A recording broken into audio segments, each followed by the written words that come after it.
Welcome back everybody to Forza Horizon 5, and today we're dealing with another seasonal championship. This one's called Midnight Muscle, and yeah, we're in A-class Fords that are modern muscle cars, so not a huge choice to choose from. I think there's only 4 cars, but there are 4 cars that I really rather like, so that is a plus point. And we're getting there in the AMC Rebel the Machine, which isn't a car that's been added in this current series, but was in the previous one, and yeah, it's nice to see it return back to the Forza series, even though obviously it's been in plenty of Forza games before. It is nice to finally have it back in this game at least, so yeah. In 400 yards, Let's get there. turn left. Hardly a slow muscle car either, certainly quicker than AMC's, Turn also left. AMC's own Javelin as well, which is also on this game, which yeah, tops out about 127. In 400 yards, turn left. A little bit quicker than that, about 140, so reasonably good at the top end for an American car from the 70s. So yeah, Turn let's left. see where we're going to be racing and what we're going to be racing in.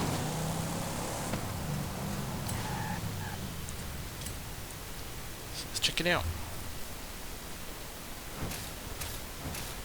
So we're near the stadium for one, way down south for the other. So yeah, as I said, only Fords, only modern muscle cars, so yeah, all rear wheel drive, all V8 powered, but the 2 Mustangs there aren't supercharged, whereas the Falcon and the Shelby GT500 are, so a little bit of a difference in that regard. So yeah, I think we're going to go for the Falcon GT351 first, because it is supercharged, it is more powerful than the both the Mustangs, but it is also heavier than all the other cars as well, because it is a saloon car, and it's quite a much larger car as well, being Australian and a saloon car, so you know, you need quite a lot of room in a saloon car, and therefore you're going to have a bit of a longer body length and a bit extra weight as well, but not a huge amount of extra weight. And at the end of the day, it does have 11 horsepower over the Mustangs, and yeah, same amount of torque, and yeah, pretty good handling and braking as well for a rear-wheel drive saloon car with a less than overly sophisticated underneath. So yeah, let's see what it can do. Now, I really do like this car. This is easily one of my favourite modern Fords. It does show that they could do a you know, a modern muscle car saloon car in America if they tried, but for whatever reason they haven't bothered, unlike Dodge with their Charger. So yeah, it's a little bit of a shame, because Australian Ford has clearly shown that it's possible. Only possible, but can be done really, really well when they put their mind to it. This is a glorious sounding V8 with that supercharger going on behind. Not overly supercharged by any means, it's not like a massive whine. You have to pretty much be in the car to hear it, but yeah, it's a fantastic sounding V8 regardless. A little bit smaller in cubic capacity than the 2 Mustangs, but supercharger more than makes up for it with that extra 11 horsepower.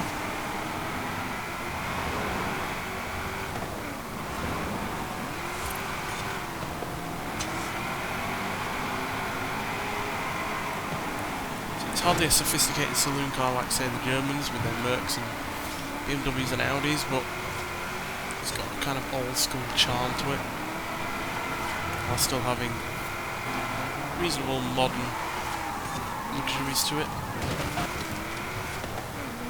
The digital screen and the like, but yeah, it's definitely quite a leery car. It's got the quad exhausts, the big spoiler, the decals, a decent amount of power going through all the rear wheels.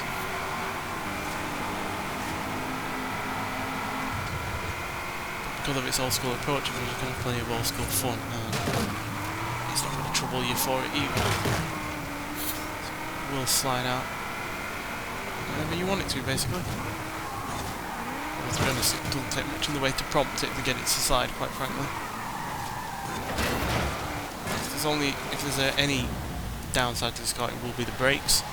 They are decent, but when you're dealing with a lot of momentum and the fact it weighs more than 4,000 pounds, it would be nice to have better brakes, because you saw there I did have a brake myself, which if you had an Audi or BMW or a Mercedes, I guarantee they would have stopped at a better distance than that. but the brakes are pretty much the only thing I have any issues with, quite frankly. The look of it, I like the sound of it, I like the way it drives. It's really practical because being a four-door saloon, certainly do have space in the back, but you also have plenty of room in the boot as well. And this has got a great deal of personality to it.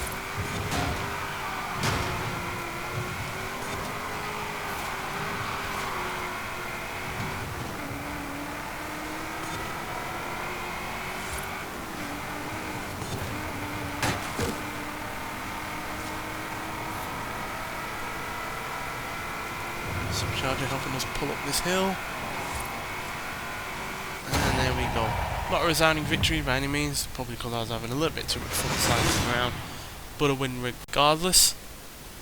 So yeah, that's the tunnel run completed. So that's the 20 points that we need to start off this series with. So yeah, let's get on to the next race and see how we do on that one. Now, the Falcon is more powerful than the two Mustangs, as you can see, as it has 471 versus their 460.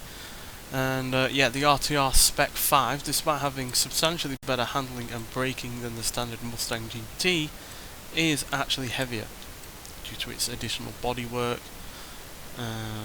probably bigger wheels, something like that. For some reason it is 122 pounds more, which is a substantial amount extra given it's got no additional power. But like I said, the handling and braking is better.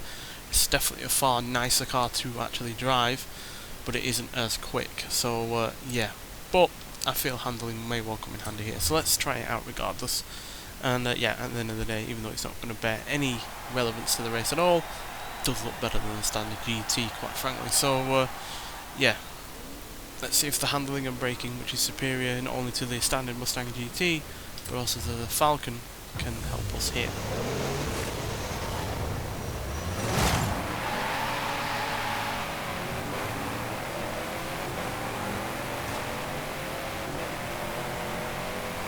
A fantastic sounding V8 from Ford.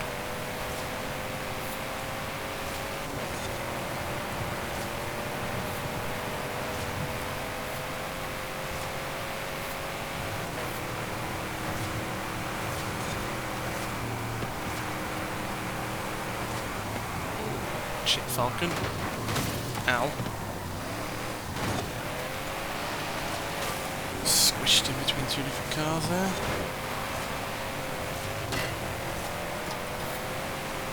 So yeah, this is about half a second down in terms of 0 to 60 time over the standard GT, and roughly the same in terms of 0 to 100. But I feel with its better handling and braking, its power is more usable more of the time.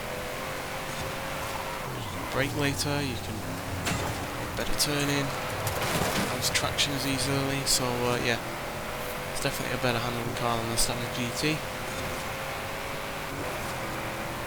It's a shame it has that additional weight as well,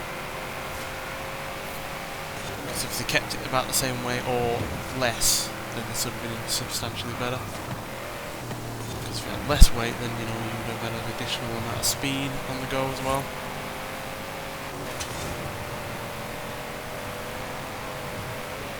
Regardless, the handling is definitely superior, and that is what's helped us here.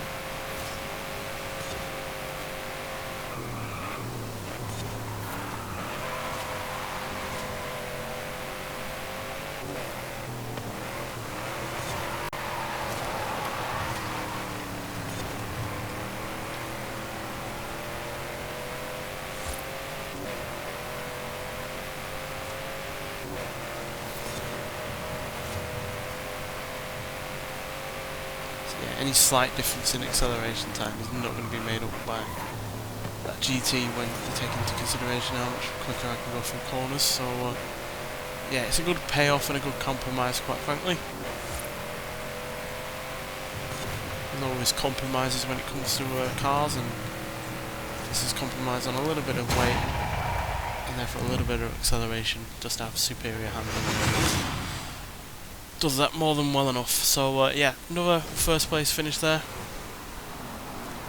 A little bit more convincing than the previous one, but regardless, it's 20 points at the end of the day. So yeah, we've got a decent lead over second and third, but there's still pretty much everything to play for in the third and final race, as if we come, you know, 10th or 11th, we will probably lose the championship. So yeah, let's get on to that third and final race and see what happens. Right, so for this final race we're going to go with the most powerful car here by a comfortable margin. As yeah, the Shelby GT500 from 2013 has more than 200 horsepower over the other two Mustangs. So yeah, and a substantial amount of torque as well. It's got more than 200 pounds-feet of torque extra over all three of the other cars. So yeah, huge amount of power, huge amount of torque. Doesn't weigh as much as the Falcon, but still pretty heavy regardless.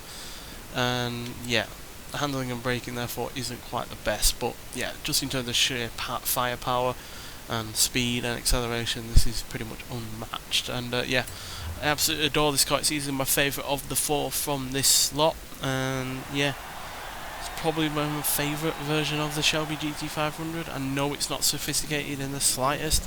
It's not particularly refined either, but for some reason the power delivery in this feels a bit more, I don't know, substantial in some way, even though obviously the latest GT500 has even more power than this. So yeah, I just feel like it feels a bit more, yeah, substantial, a little bit, you know, gutsy than the other Shelby GT500 that has also been released recently. So yeah, don't know why, can't particularly explain it, but I do absolutely adore this car. And yeah, it was definitely a trendsetter back in 2013.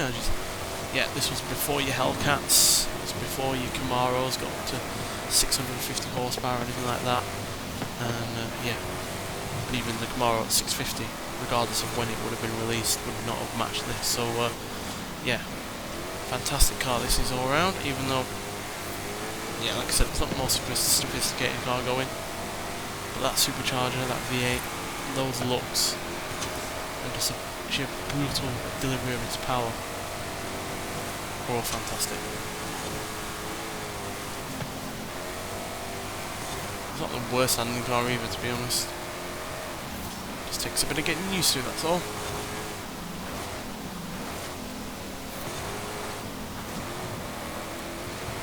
Definitely don't want to be full throttle out of the corner though, in the wet in particular, because this car will bite back.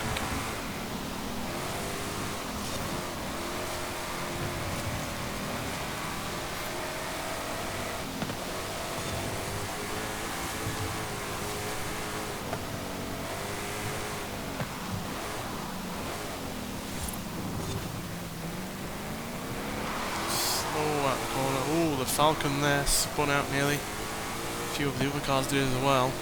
They clearly went full throttle out of the corner and suffered the consequences of rear-wheel drive in the wet.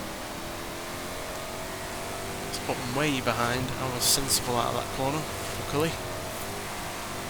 Well, we can have a bit of fun with this car now because we've got a bit of a lead.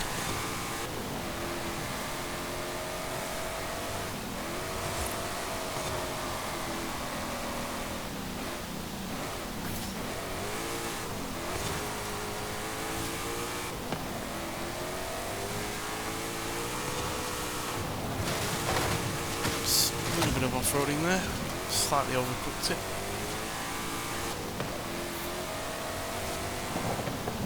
Yeah, it's ridiculous how powerful this car is. Obviously there've been even, didn't notice the tree there, obviously there've been even more powerful versions of a Mustang before. There's obviously the Shelby 1000, which had more than 900 horsepower. Even that was a quite ridiculous car. That's another car I wish we had on this game. I absolutely adore that car. Ridiculous how much power they screwed into a Mustang, but somehow it somewhat works. Talking of what works, it's this car on this race getting into first place. Yeah, love the car. Obviously the newer Shelby GT500 is better in every kind of dynamic way. Better handling, it's got more power, it's quicker in a straight line, it's got better power delivery and all that lot, but yeah, I just love the sheer brutal nature of that Ford Mustang there. So yeah, got the 60 points, 3 out of 3 on the races in terms of winning. I don't think we've had a 3 out of 3 for a while, but regardless, yeah, 3 fantastic Fords there, with the final Shelby GT500 being my favourite of the bunch. And yeah, at the end of the day, it gives you 5 points towards the season. and 5 points towards the series overall, which is well worth doing because obviously we have a new MG as the series prize for 80 points, which I'm really looking forward to getting, and yeah, 5 points towards getting the Renault Megane RS250 as well. So yeah, regardless, thank you for watching, and I'll see you in the next one. Bye.